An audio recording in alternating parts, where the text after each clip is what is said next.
guys, I'm Melissa Cadle, and I'm going to be doing my little presentation on Brunelleschi's dome. That little girl right there, that little calico naughty girl, that's my cat. I won't be able to keep her up. She's saying hi. Say hi, Peanut. Anyways, she'll probably entertain you more throughout the video than I will entertain you guys, so bear with me. Anyways, I'm Melissa Cadle. Again, I'm going to do my presentation on Brunelleschi's dome. It was built by a gentleman named Filippo Brunelleschi. It is one of the greatest engineering projects of all time, and it really helped inspire the Renaissance. It was built at a time that technology shouldn't have permitted such a structure to be built. It was constructed well before its time that, you know, the use of technology. Does that make sense? I don't know. Anyways, I'm not starting the video over. Anyways, so it was constructed with over 4 million bricks and weighed a whopping 40,000 tons. That's a lot of bricks. And another fun fact is it is the largest masonry dome in the world. Surprising, right? How old it is? In a world that people compete against each other every single day, you know, there's always somebody that wants to build something bigger and better, and for Brunelleschi's dome to not have been recreated yet really says a lot. And you know, for Brunelleschi to come up with how to build this dome, I mean, with 4 million bricks, and all they really used, honestly, was probably like some type of string to lay the bricks. That's how they measured, you know, and for you know, people to build something like that during that time period, it just blows my mind. And I was telling my husband that I think that if we were to pick our own 7 wonders of the world, per se, I really truly think that Brunelleschi's dome would probably be in my top 5, for sure. Just the pure thought of, you know, how he thought and came up with how to build this dome, a large dome, and it's still standing today. Really says something about the quality of his work and the just genius idea that he came up with building this. But anyways, enough of my rambling. It started by, you know, this idea that the Florence Fathers needed a dome atop of the cathedral. And the cathedral's name was the Cathedral Santa Maria del Fiore.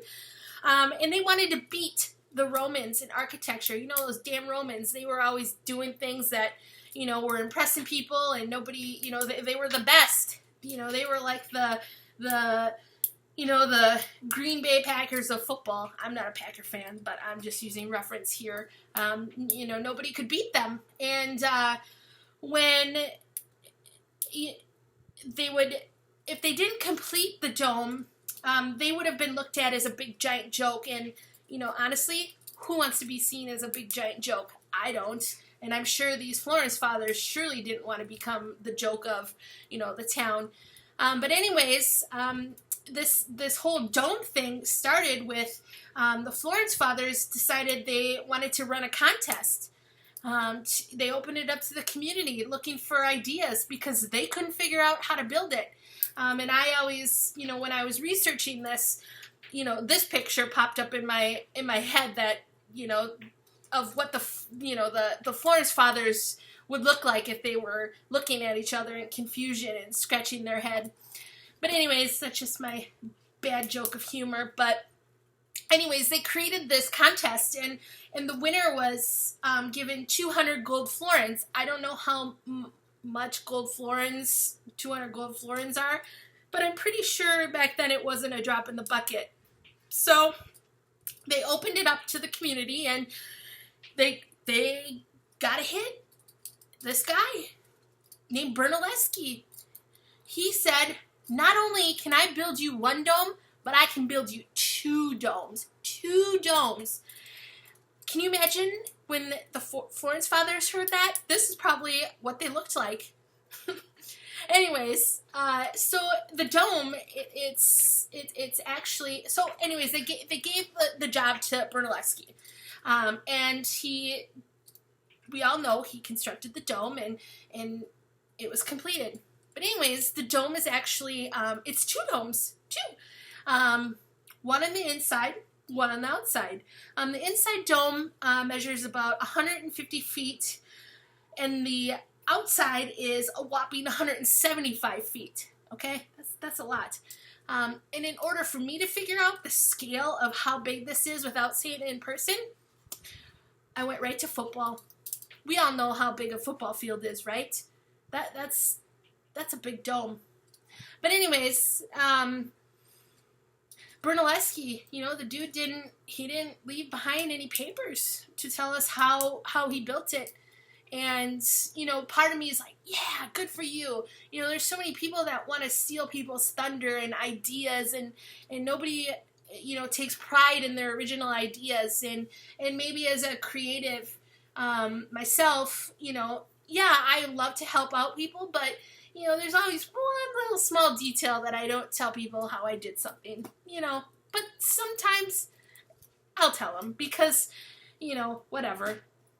But then part of me is, the other side, I'm like, man, if only he would have, left his documents on how he built this thing, for history purposes, and not to see, his renderings and his sketches, and, how many sketches did he do? How, did he build a little model to figure out, how this was done? How long did it take him to figure this out? There's just so many questions that myself have, and, maybe they were answered, and I just didn't get to that part of the research. I don't know, but it's kind of fun to think of my own questions. But anyway, so in the 80s, I think in the 80s, there is a guy named Massimo Ricci. Isn't that a cool name to say? Anyways, he was obsessed with Brunelleschi. Obsessed. And he wanted to know how Brunelleschi built the dome. Plain and simple. So, he commissioned the best of the best masonry workers from America, and he brought them over, and they made a model-sized dome in a park. And Ricci figured that Brunelleschi's way of how he made this dome, it was set in, it had 8 sides. So it kind of resembled a flower, kind of like this. If you see this picture, it has, the 8 sides and then the middle. And the 8 sides came up to a point at some point. And, these guys, what they did was they built this mock-up one brick at a time. One brick, guys. One. And they had to measure with a string, just like they did back when Brunelleschi did it. And if one brick was off, your whole dome was wrong, crooked. So can you imagine, how these guys even know how to figure out the precise, it just floors my mind. And that's probably, they're the best of the best, so they know what they're doing. I, on the other hand, no. You don't want to commission me for that. But anyways, so then the bricks were placed in a way that made a herringbone pattern. And I'm guessing, this is an uneducated guess, that these bricks were placed this way for load-bearing issues. And I'm not sure if that's true or not, but I'm going to go with that because it makes sense to me. And I'm pretty sure if I remember in the video, they did mention that. So that was kind of my quick, brief overview of the dome. And then I just want to talk about quick the inside of the dome. It has a painting inside of it, and it is called The Last Judgment. And when people have a tour of the dome, they are able to see this beautiful work that was done by Vasari's. I think that's how you say it. But anyways, he died. And then a gentleman named Zacharias, with a Z, finished the work. And he portrayed portrayed a lively gallery of contemporary personalities. And, you know, he was the one that completed this beautiful artwork that's still even in the dome today. I mean, again, how does this stuff stay around for so long? You know, and nowadays, you know, people make something and it's gone within a couple years because everybody, you know, we live in the generation of we want new. So, yeah, so, but anyways, so when, you know, people are coming to visit the dome, you know, they get to go in to the tip of the dome where they can look over Florence, and it looks something like this when you are out on top of the dome on the lookout little pier thing. And you know, after all this research, I highly recommend you watching the documentary movie that I watched about Brunelleschi's dome. It's 1 hour. They tell the story a lot better than I can. Let's be honest. But I was fascinated, and I'm not one that can sit very long, if you know. So I wanted more.